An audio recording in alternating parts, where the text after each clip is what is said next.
Guys, I appreciate you being here.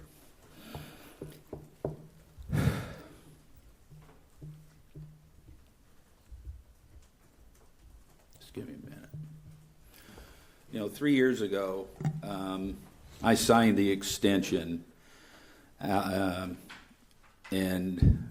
this, when I signed it, this was to be my last year, and I was kind of excited about it because I thought, well, it's going to put a reality to it, and I was really good with it. I was very appreciative that, honestly, I never thought I'd manage one day in the major leagues, let alone 10 years.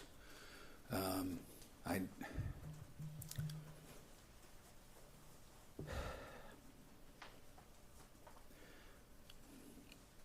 never thought I'd hoist a trophy.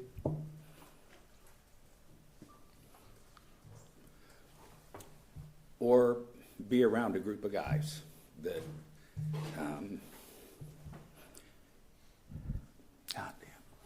that makes this so special.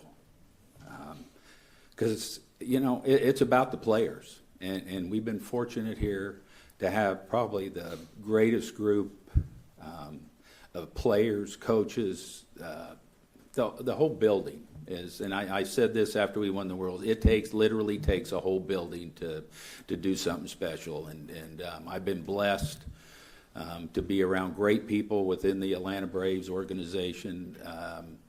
Everybody in that clubhouse, the player, it's about the players. God, the relationships and the friendships that I'll have the rest of my life for that group or the players, and it's so special.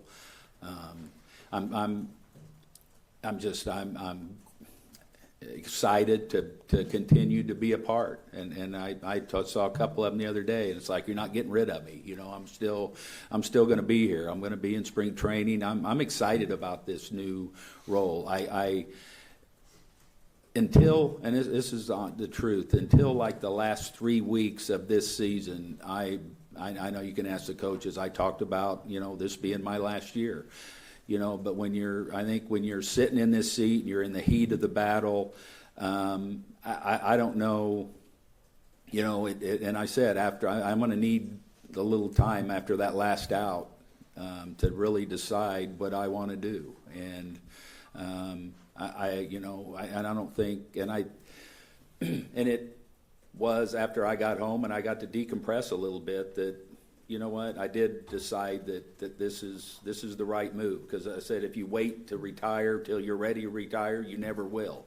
And I figured that out. And I know in my medias, when I was asked, it's like, I've never been through this. I hated that I lost my biggest supporter,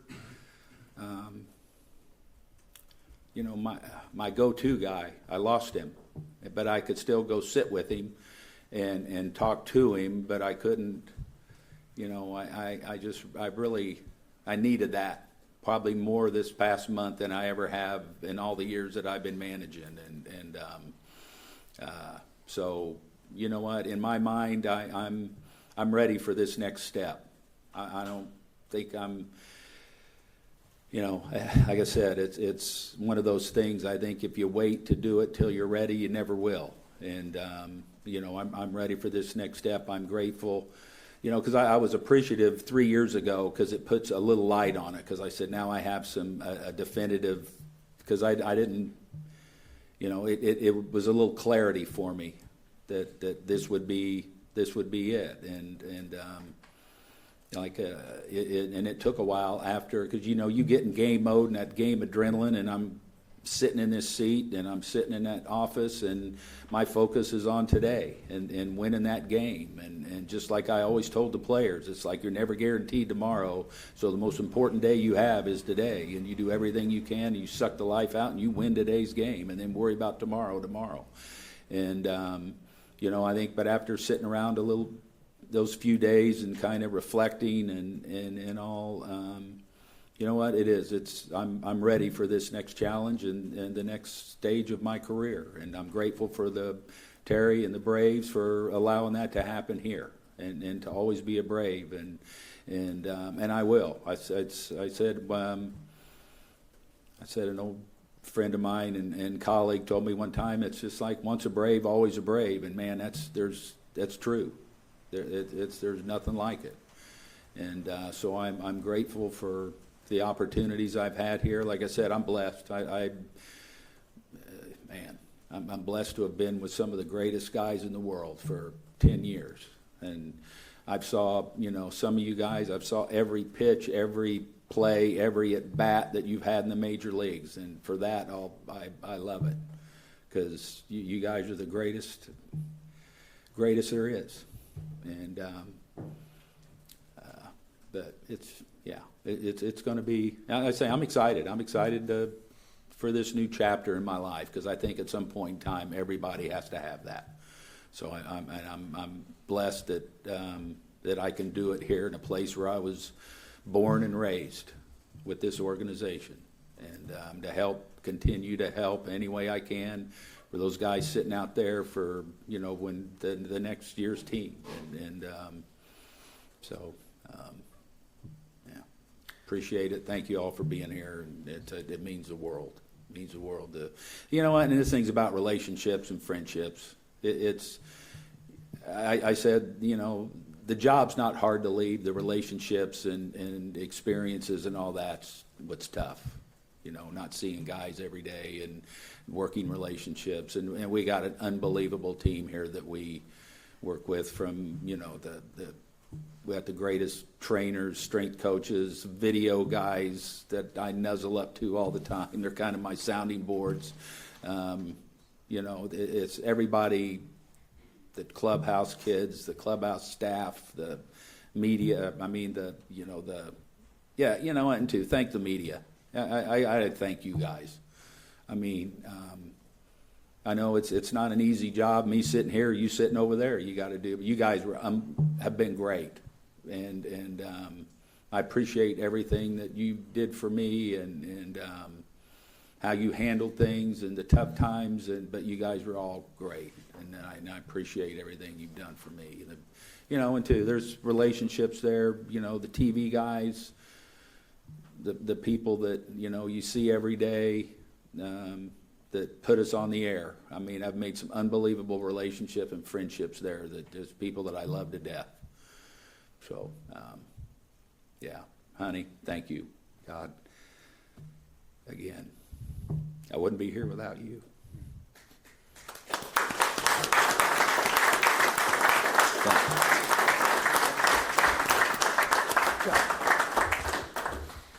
We will take questions. Mitch has a mic, so if you'll wait for him to get to you, if you'll just identify yourselves and your organizations.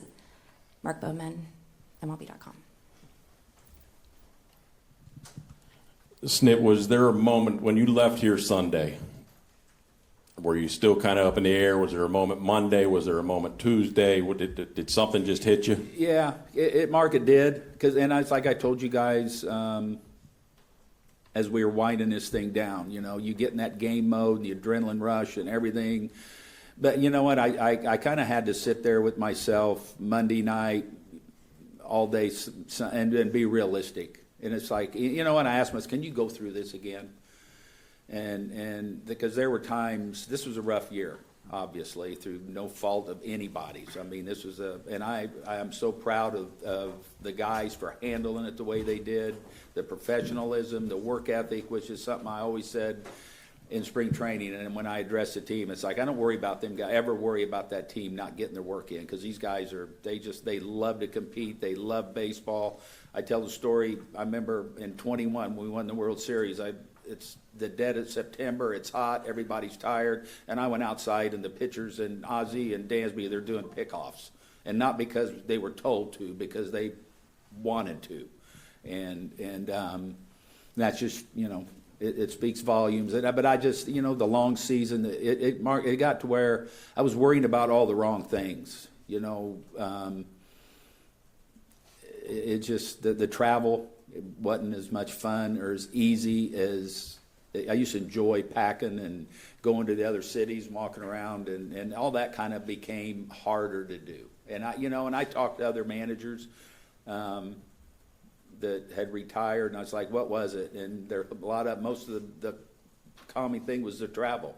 And I just, the day in, day out grind and all, I just was realistic with myself, I think, in the last couple of days. And then I talked to Alex yesterday, and I as much as I wanted to go, when I sat myself down and the reality was, and then it's kind of like yesterday when I told my grandsons, I thought they were going to club me over the head, and they're like, you mean you can come to our games in the spring and the summer? And I said, yes, I can. And they were excited. Because I said earlier, I missed everything my kids did. And one of the things I didn't want to do was miss everything that they did. And now I'm going to get a chance to do all that. I'm going to get a chance to, if Ronnie and I want to go to somewhere in April, May, June, we can. So, yeah, it's going to be hard. Oh, absolutely, and it'll be okay this winter until February 15th or something like that, when one of the things I'd love to do is that drive to spring training, which, you know what, I'm still going to do it. So I'm still going to be there. So, it's when I was true to myself, yeah. You may think in the heat of the battle, yeah, I want to do this again, but it's like when I was honest with myself, I was like, you know what, this is the right thing. Go ahead, David. Hi, Snit. Hey, Dave. Congratulations on the next chapter. Not many guys get to go out on their own terms. Did you feel like were you appreciative of?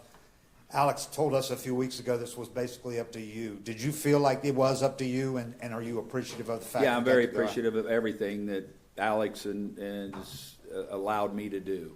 And like I said, this I needed to sit down with myself, and Ronnie and I talked, and I just felt there was some things that that maybe I wasn't me, and so yeah, I feel good about this. Go ahead. Snit, you mentioned Bobby. I'm not even sure you mentioned his name, but we knew who you were talking about. Yeah. Are there any lessons that you can remember from watching his similar transition and that you've thought about during this time? And I'm pretty much stepping into the role he had prior to, his incident. And you know what? I talked to Pam yesterday. And the last thing she said, it was, and it's going to be hard for me to transition into this. I'm not lying. I've been doing this for 50 years. But she said once he got going with this exactly, he said he loved it. And I'm looking forward to the same thing, maybe, get to go out and look at an amateur player every now and then, something like that. I'm kind of looking forward to going back into the minor leagues and seeing some of our young prospects and find where the next Ozzie Albies or Spencer Strider is, things like that. So, she did tell me that he said once he got the hang of this position, he really, really, and I could tell he did, because I know he loved, I remember he'd jump in the car with Perry and they'd go in spring training and go see a high school or college pitcher somewhere.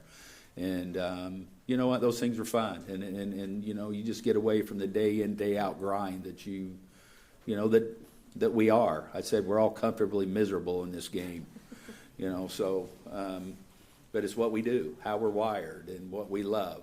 And probably one of the things I'll miss is rolling over in bed worrying about where Drake Baldwin's going to hit the next day. Or, what's Spencer's pitch count going to be? Or, is Joe available to pitch today after 2 in a row? Or, what Lope or Michael, where I'm going to hit him, and things like that. So those are the things that, I think you miss as much as anything. But, yeah, it's going to be good. It's going to be a happy time. Barrett. Barrett Salee, 680 The Fan. Snit, that's kind of what I was going to ask, but specifically, what are you most excited about to do in your new role? You know what? It's just the freedom that I'll have. and talking to Terry and Alex, and it's going to be, pretty much my job to define and the freedom that I'll have. And I think after 50 years, I still have something to offer, with everything I've experienced and all. But I just think, not being, 7 months a year, that you're just focused completely on one thing. You can kind of put your efforts and mind in other places. Zach.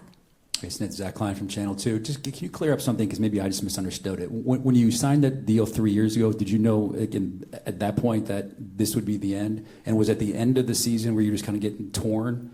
Yeah, exactly. I mean, it was when we signed this, when I signed it, and I felt good about that because I said, I don't know that I'd ever stop, quite honestly. So I kind of, knew that. And then as you go in and if you'd asked me in April, May, June, or July, I said, heck yeah, I'm done when this is over. But you know what, 2 weeks to go and you're still, in the heat of the battle and everything, then, and like I said, I'd never been through this, so I didn't know what I was going to think, how I was going to react or whatever. But you know what, once I decompressed a little bit, I was like, you know what, it is time. When I look back and, on the 53rd floor in New York, and it's 90 degrees in my room and things like, it's just certain things.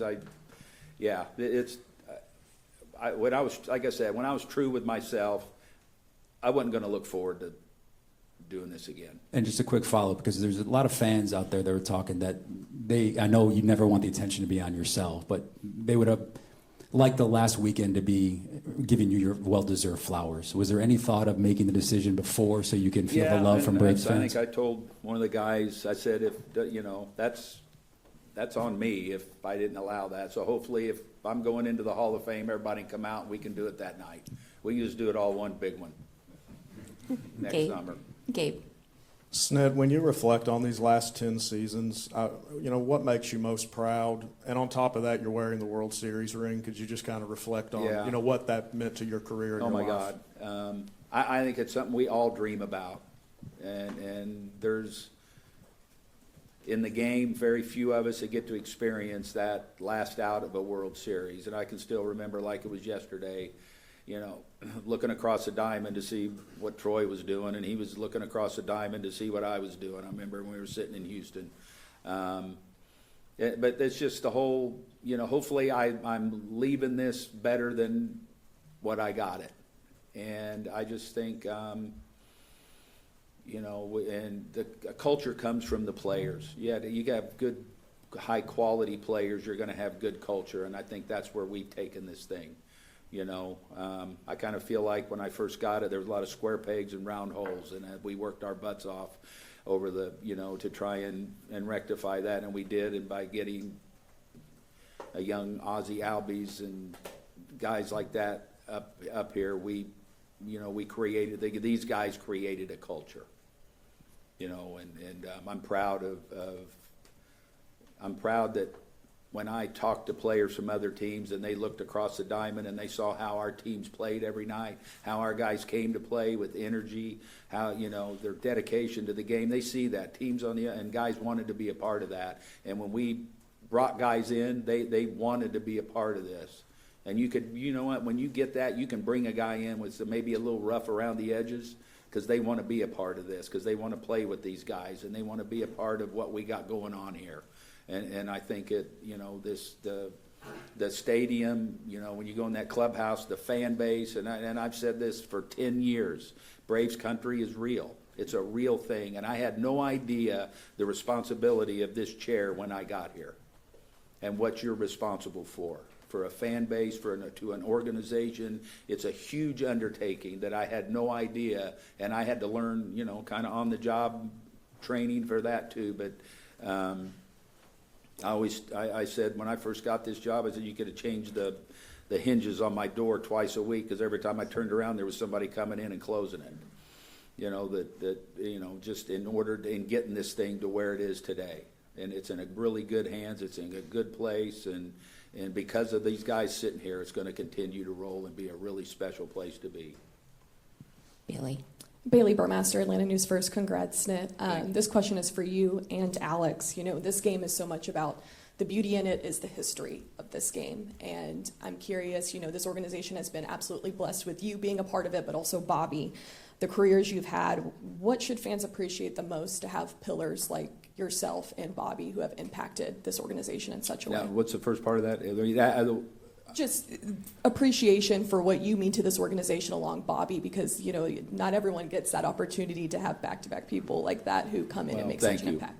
Thank you. And you know what? And I felt a responsibility to come in and carry on what Bobby left here. I mean, that's a big undertaking too. And I would tell the players too. We're not like everybody else. I tell them this every spring. We're not like everybody else. And out of respect of the Hall of Famers that put all those flags up there, we're going to do things the right way in the organizational way that we. And you know what? Nobody ever has had a problem with that. Nobody has. And you know, just a little thing like wearing your jersey, and you know, you don't cover up your A with your glasses. And these guys, none of them ever had a problem with that, and they've held that up and made it easy for me because of the quality of young men that they are. But you know, I felt a responsibility to carry on what Bobby and John Schuerholz and their, you know, had put in place here. Grant McCauley, 92.9 The Game. First and foremost, congratulations, and thank you for all of the time over the years you've given me. I want to flash back a little bit further. The call that you got from Hank Aaron to offer you that job, you have now gotten that chance to be a part of so many generations of Braves baseball, such a connective piece of that. I was just wondering if you could speak a little bit to when you got that call, if you could have ever possibly imagined. I know you said you didn't expect to be managing one game, let alone 10 years, how much your life was going to change at that time.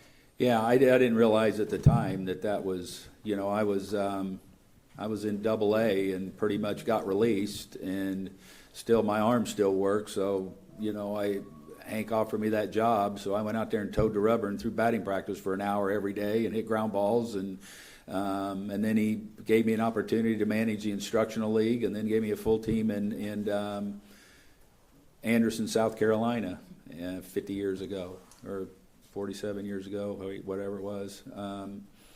Now, I had no idea. You know what? I was single and just loving baseball and was do anything in the world that he wanted me to do. And I was blessed, too, that, you know what, I became friends with one of the greatest players of all time. And he became a close, personal friend. And very, you know, indebted into my family and what I was doing. And you know, just I said I was blessed to be raised by Hall of Famers and people that did it right, and you know, and then in turn was blessed to watch the development and rise of Hall of Famers. We didn't know when we drafted all those guys they were going to be Hall of Famers. You know, the only guy we knew was a Hall of Famer. What it looked like was Hank running around.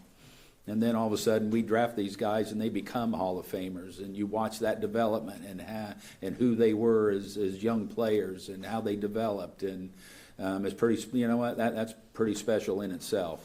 And to see those guys still walking the halls is really special too. So it goes all the way back to that. And I remember signing my first contract in a bathroom at DeKalb College after a workout. I thought, boy, this is really great. You know, you take pictures and send mom, you know, on the urinal, whatever, signing my contract. So, and I tell people too, I said, heck, my first 2 years in pro baseball, I didn't have a locker till we got to Double-A. I mean, you had a hook in a wall, you know, in rookie league and A-ball. There wasn't no such thing as lockers. You showered on pallets, and, you know, they didn't even wash your uniforms in spring training, but like twice a week. So, yeah, I look back on those days when we had Ronnie and we'd go into a town and she'd go to the consignment store and buy bunk beds for the kids, and we'd sleep on a mattress at the base of it, you know, and you're balancing your checkbook to go to Kroger. And you know what, it was the greatest time ever, because, you know, you'd work with the kids and the players, and And Hank allowed you to do that, and you said, "Don't worry about it, because I'm going to give you a better product back when the year's over." And it was fun, and watching those guys develop and become husbands and fathers, and even now, we get the young big leaguers, and it's really cool that you go to their weddings and you watch them, become fathers and husbands, and I remember I'd always tell them when they have a child, it's like, you're going to enjoy baseball so much more. It's going to be so much more fun now because it's not going to be about you anymore. That little guys, you don't care if you're 0 for 5 or gave up 10 runs or what. You know what? They're going to come home and love their dad.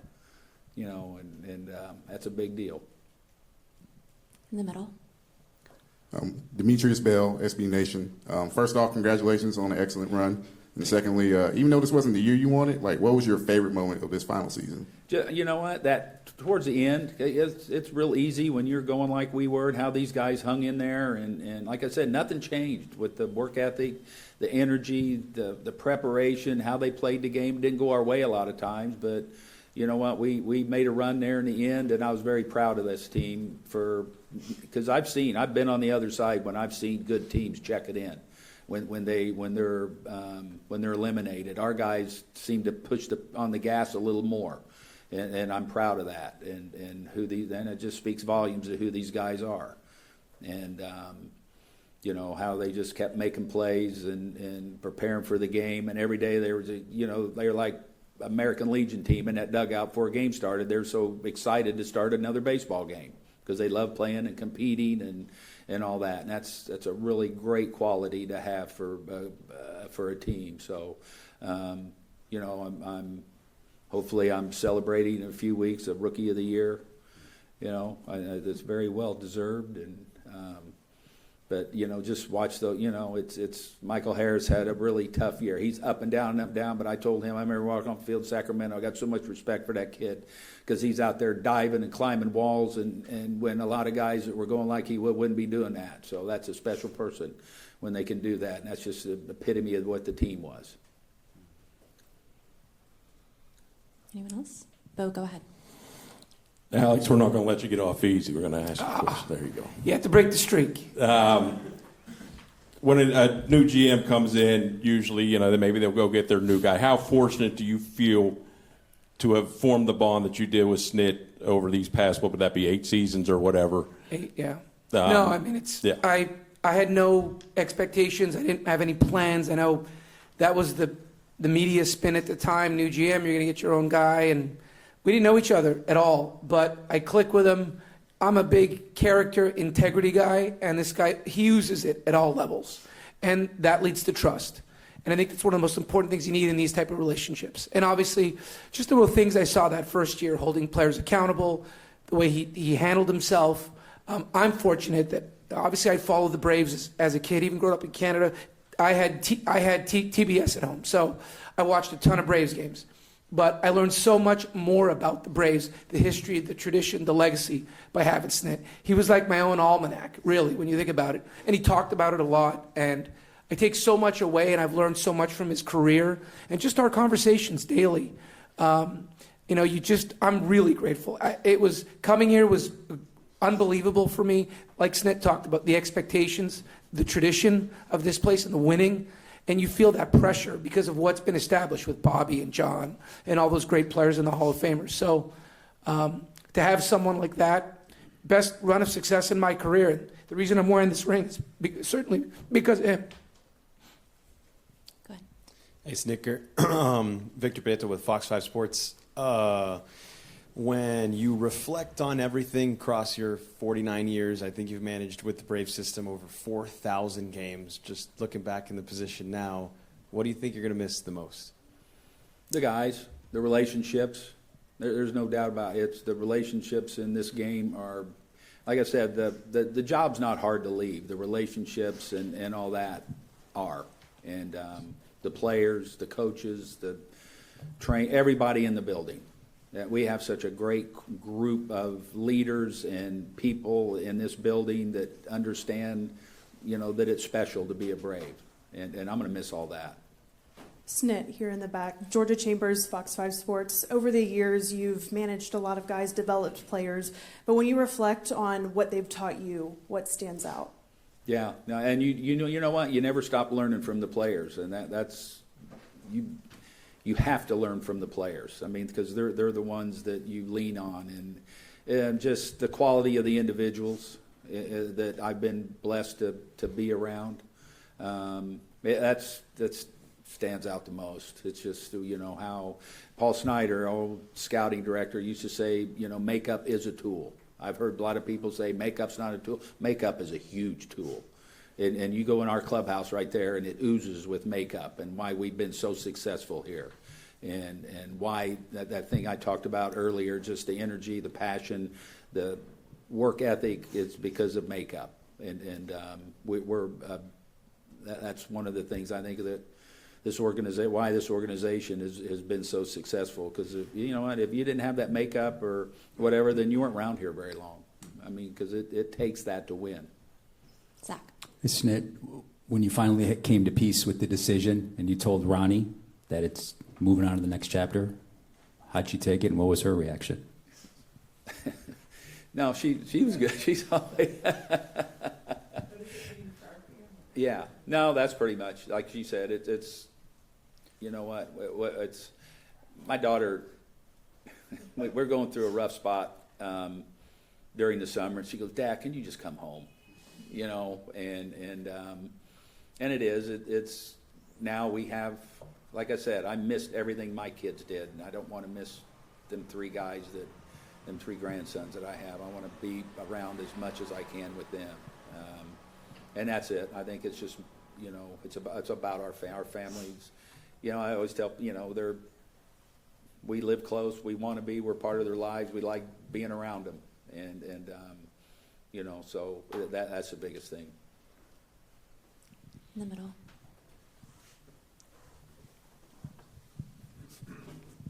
Ken Segura, the Atlanta Journal-Constitution. I'll add my congratulations.